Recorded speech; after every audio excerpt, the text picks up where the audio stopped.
जय हिंद मेरे प्यारे दोस्तों, स्वागत है आपका अपने YouTube चैनल प्ले स्टडी पर। तो मेरे भाई अभी अभी 2026 बोर्ड परीक्षा का क्लास 10 हिंदी का पेपर हुआ है। देख सकते हैं पेपर का कोड 801 EFA पेड कोड है भाई, बिल्कुल वायरल कोड। अभी अभी अभी एक स्कूल में हुआ है, एक जिले में हुआ है। यहाँ पर देखिए मेरे एक स्टूडेंट का नाम है विशाल, ठीक है। ये पेपर दिया है अभी अभी। इस पेपर को देखिए मैं पूरा हल बताऊंगा, सॉल्यूशन के साथ बताऊंगा। एंड आप लोग देख लीजिएगा कितना सही करके आए हैं, कितना गलत करके आए हैं, ठीक ना मेरे भाई। ये देख सकते हैं 801 EFA पेपर का कोड है। क्लास 10 हिंदी का पेपर हुआ है 2026 बोर्ड परीक्षा का अभी अभी, ठीक ना।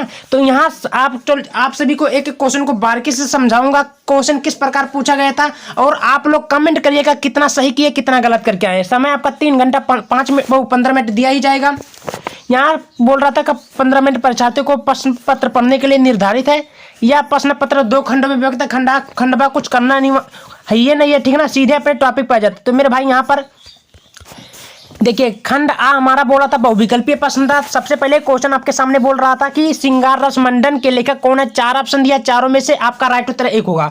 तो श्रृंगार रस मंडन के लेखक कौन है, तो इसका राइट उत्तर होगा गोसाई विट्ठल नाथ। आपका राइट उत्तर बी होगा। क्या होगा, बी आपका राइट उत्तर होगा, ठीक है। फिर दूसरा देखिए सदल मिश्र की रचना है भाई। सदल मिश्र की किसकी रचना होगा मेरे भाई, बहुत आसान क्वेश्चन है। तो ये नासिक है, तो पख्यान आपका राइट उत्तर होगा ए, ठीक है। फिर आपके सामने तीसरा क्वेश्चन बोल रहा है शुक्ल युग की समय सीमा है भाई। शुक्ल युग का समय सीमा क्या है, तीसरा का राइट उत्तर आपका होगा सन 1918 से लेकर 1938 तक आपका राइट उत्तर होगा। फिर चौथा क्वेश्चन बोल रहा है कहानी की दृष्टि से छायावादी युग को कहा जाता है। क्या कहा जाता है, चौथा बताइए भाई। प्रेमचंद्र कहा जाता है, प्रेम युग कहा जाता है। क्या कहा जाता है, यानी कि डी आपका राइट उत्तर होगा मेरे भाई। अगला क्वेश्चन आपके सामने बोल रहा है गद्य की विधा नहीं है। तो प्रिय स्टूडेंट, गद्य की विधा कौन नहीं है भाई, खंड काव्य ये है, गद्य की विधा नहीं है। आपका 5वें का बी राइट उत्तर होगा। क्लियर हुआ। चलिए तो आपसे रिक्वेस्ट है, जो भी मेरे भाई बहन वीडियो को लाइक नहीं किया लाइक कर देंगे, चैनल पे नए चैनल को सब्सक्राइब कर देंगे, क्योंकि सबसे पहले आप सभी को पेपर मिल रहा है पूरा उत्तर प्रदेश में। रीतिकाल के काव्य धारा नहीं है भाई, रीतिकाल के काव्य धारा नहीं। 6वें का राइट उत्तर होगा रीति रिवाज काव्य धारा, यानी कि डी आपका राइट उत्तर होगा, सही उत्तर होगा। 7वां नंबर क्वेश्चन देखिए भूषण की रचना है भाई। भूषण किसकी रचना, 7वां का राइट उत्तर ए होगा शिवा बावनी, ठीक है। चलिए 8वां नंबर क्वेश्चन आपके सामने बोल रहा है कि द्विवेदी युग का नाम किस साहित्यकार के नाम से पड़ा भाई। द्विवेदी युग का नाम किस साहित्यकार के नाम से पड़ा, जल्दी बताइए। तो भाई 8वें का इसका राइट उत्तर होगा आपका बी महावीर प्रसाद द्विवेदी, आपका राइट उत्तर होगा। फिर 9वां नंबर क्वेश्चन आपके सामने बोल रहा है तार सप्ताह का प्रकाशन कब हुआ भाई। तार सप्ताह का प्रकाशन कब हुआ था, जल्दी बताइए। सी आपका राइट उत्तर होगा 1943 में, ठीक है। चलिए फिर 10वां नंबर क्वेश्चन आपके सामने बोल रहा है कि ठंडा लोहा के रचनाकार है भाई। ठंडा लोहा रचनाकार किसके है भाई, ठंडा लोहा के रचनाकार कौन है। तो मेरे भाई 10वां का राइट उत्तर होगा डी, यानी कि धर्मवीर भारती, ठीक है, कोई दिक्कत नहीं है। फिर आगे की तरफ हम लोग बढ़ जाते हैं। गिरावा देखिए मेरा क्या बोल रहा है भाई, बहुत आसान क्वेश्चन है। हास्य रस का स्थायी भाव क्या है भाई, हास्य रस का स्थायी भाव सबको पता होगा, हास होता है, ठीक है। चलिए आगे की तरफ हम लोग बढ़ जाते हैं मेरे भाई। फिर यहाँ पर आप लोग के सामने 12वां क्वेश्चन देखिए क्या बोल रहा था कि मात्रा तथा वर्ण के आधार पर छंद के भेद है भाई। छंद के कितने भेद हो सबको पता होगा, बरावा का राइट उत्तर होगा 2, यानी कि छंद 2 प्रकार के होते हैं, मात्रिक मुक्तक, ठीक है। फिर 13वां नंबर क्वेश्चन आपके सामने बोल रहा है, यहाँ पर ध्यान से देख ही सकते हैं भाई। चरण कमल बंधु हरिराई उपयुक्त पंक्ति में कौन सा अलंकार है। तो भाई इसका जो राइट उत्तर होगा ये होगा डी, यानी कि रूपक अलंकार होगा, राइट उत्तर आपका डी होगा।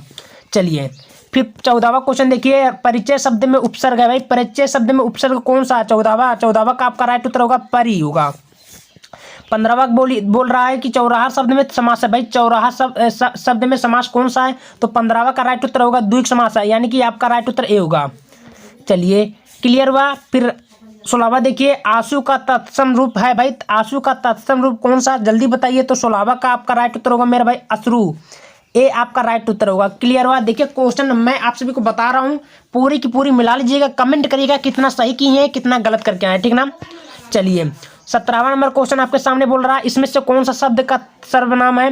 तो 17वां का राइट उत्तर क्या होगा, 17वां का बी, यानी कि मैं आपका राइट उत्तर होगा, ठीक है। चलिए फिर आपके सामने 18वां नंबर क्वेश्चन के आपके सामने बोल रहा है, यहाँ पर देखिए ध्यानपूर्वक, चंद्रमा का पर्यायवाची नहीं है भाई। चंद्रमा का पर्यायवाची नहीं है मेरे भाई, बहुत आसान क्वेश्चन बोला था। 4 ऑप्शन है, चारों में से राइट उत्तर कौन सा होगा, डी सी देव जो है चंद्रमा का पर्यायवाची नहीं है। फिर 19वां नंबर देखिए बोला वाच्य के कितने भेद होते हैं। वाच्य के कितने भेद होते हैं मेरे भाई, तो इसका राइट उत्तर होगा वाच के कुल 3 भेद होते हैं, ठीक है, सबको पता होगा। देखिए क्वेश्चन बहुत आसान है, अगर आप लोग चाहेंगे तो पूरी की पूरी कर लेंगे, ठीक है ना। चलिए 20वां देखिए, तद शब्द का चतुर्थी विभक्ति एक वचन का रूप है भाई। तद शब्द का चतुर्थी विभक्ति एक वचन रूप है। 20वां का राइट उत्तर क्या होगा? तस्मै। तो मेरे भाई 20 बहुविकल्पीय प्रश्न हमको ओ एम सीट वाला बता दिया हूँ। अब आप कमेंट करिएगा कितना 20 में सही गया, कितना गलत गया, ठीक ना। चलिए अब अगला हमें वर्णनात्मक प्रश्न में बता देता हूँ कौन कौन से हमें बता दो कौन कौन से आया है कि नहीं आया। यहाँ देखिए खंडवा वर्णनात्मक प्रश्न है जो कि आपका 6-6 नंबर का देगा। तो यहाँ पर देखिए निम्नलिखित गद्यांश पर आधारित प्रश्नों का उत्तर दीजिए बोला है।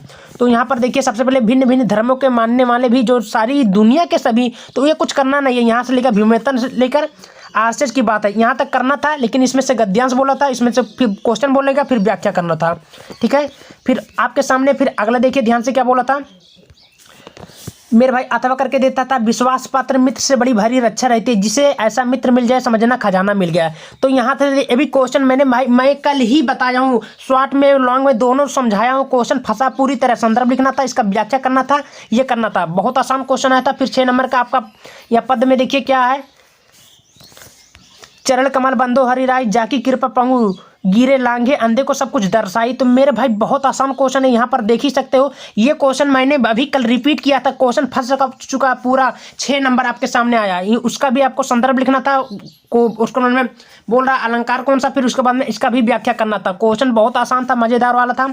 फिर अथवा करके देता, उसको नहीं तो नीचे वाला भी कर सकते हो, ठीक है। फिर आपके सामने यहाँ पर देखिए क्या बोल रहा भाई कि निम्नलिखित संस्कृत गद्यांश पर संदर्भ सहित हिंदी में अनुवाद करना। भाई जो मानव जीवन से संस्करण संस्कृति वाला, ये आपको भारतीय संस्कृति से लिया गया था मेरे भाई, ठीक ना। फिर अथवा करके देता है, उसको नहीं आता तो यहाँ देखिए ये वाला कर लीजिएगा, ठीक ना। फिर यहाँ पर नीचे बोला किसी एक श्लोक का संदर्भ हिंदी में अनुवाद करिए। भाई श्लोक लिखा जो कि 5 नंबर आपको मिलेगा। श्लोक जानते हैं ना, उसका आपको अनुवाद करना होता है, तो उसका आप लोग कर लीजिएगा, ठीक है। फिर आपके सामने यहाँ पर देखिए सारांश बोला था, काव्य खंड के आधार पर एक प्रश्न का उत्तर दीजिए। भाई सारांश बोला था 3 नंबर का, मुक्ति दूत का चाहे लिखे, चाहे ज्योति जवाहर का, चाहे मेवाड़ मुकुट का, चाहे अग्रपूजा का, चाहे जसुभाष का, चाहे मातृभूमि का, चाहे कल का, जो भी कर्मवीर भारती तुमुल का, जो भी अपने जिला वाइज होगा आप लोग कर ही सकते हो, ठीक है। चलिए फिर आपके सामने यहाँ पर बोला था 6वां देखिए, निम्नलिखित लेखकों में किसी एक लेखक का जीवन परिचय देते हुए परिपूर्ण रचनाओं का उल्लेख करें। भाई आचार्य रामचंद्र शुक्ल का, जयशंकर प्रसाद का, कौन नहीं आया था, सब तो आया, पूरी की पूरी फंसा है। मैं मेरे भाई समझ लीजिएगा, मैं जो बताया था पूरी की पूरी फंसा है। निम्नलिखित कवियों में किसी एक कवि का जीवन परिचय देखिए। पद में भाई तुलसीदास का फंसा है, सुमित्रा नंदन पंत का फंसा है, सबका सब कुछ मतलब जो बताए थे मैंने पूरी तरह फंस चुका मेरे भाई। फिर आपके सामने यहाँ 7वां देखिए, अपने पाठ्य पुस्तक अनुसार श्लोक को लिखिए जो पेपर में ना। कविता लिखना था, अपने बहन की शादी में आमंत्रित करने के लिए मित्र को पत्र लिखना था, फिर एक अवकाश देने के लिए प्रधानाचार्य को पत्र लिखना था। मेरे भाई बहुत आसान क्वेश्चन था पेपर में। फिर निम्नलिखित में किन्हीं 2 प्रश्नों को उत्तर दीजिए। चंद्रशेखर काशी चंद्रशेखर कौन था? विश्वास केन वर्धते, पूर्व राजा केन साथ युद्धम अक्रोध। तो ये सब क्वेश्चन बोला था, बहुत आसान क्वेश्चन बोला था मेरे भाई। फिर 10वां क्वेश्चन देखते हैं, निम्नलिखित किसी एक पर निबंध लिखिए। निबंध लिखना था मोबाइल पर लिखिए, चाहे हमारी शान पर लिखे, चाहे देश प्रेम पर लिखे, चाहे ऑपरेशन सिंदूर पर लिखे, चाहे मतलब कोई भी लिखना था। तो यहाँ पर आपको 7 नंबर मिल जाता। मेरे भाई आप लोग बताइएगा 70 में कितना आप लोग का नंबर आ सकता है, क्योंकि देखिए क्वेश्चन बहुत ईजी था, बहुत आसान था। तो वीडियो पसंद आए वीडियो को लाइक करो, चैनल को धन्यवाद।